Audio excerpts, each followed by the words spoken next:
What's up, gang? I think it's foul. United States Postal Service, man. Who would have thought? It's probably been a long time coming, man. Because from 1911 to 1966, the post office was popping for banking. Like, it was the most trusted banking in all of America, man. Where the working class, the poor, could get basic banking needs met without predatory lending.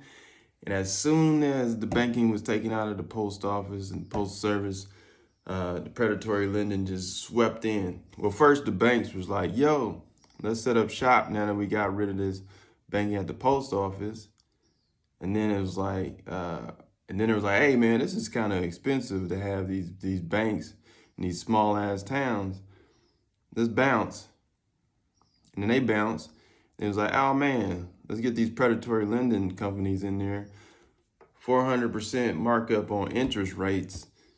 And now I'm finding more ways to milk the working class. While we were all sleeping at the wheel in rural was like, fuck California. And California was like, we beefing with Texas.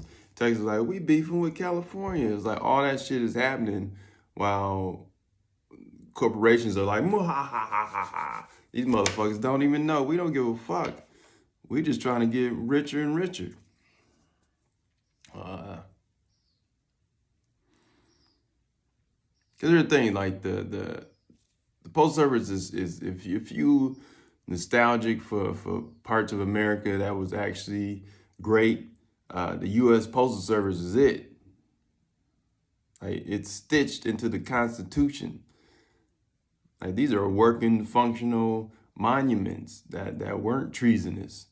It was never treasonous.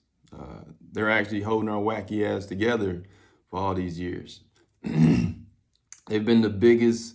They hire about 40% women. People of color, 39%. They're hiring veterans. It's like it's a way of the working class and the poor to actually have some kind of upward mobility. And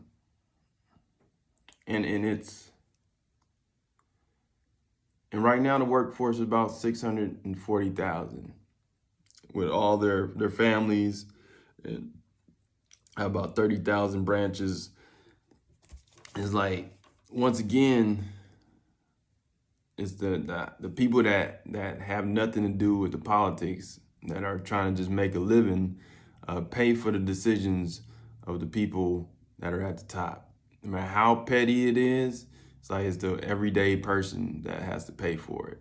Like, this emergency fund that they're asking for, they've been asking for it year after year.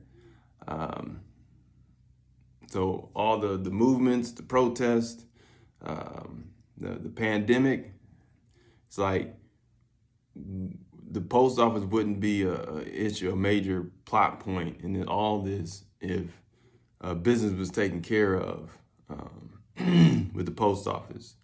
And in Congress, they pretending like, oh, we didn't know how did we get here?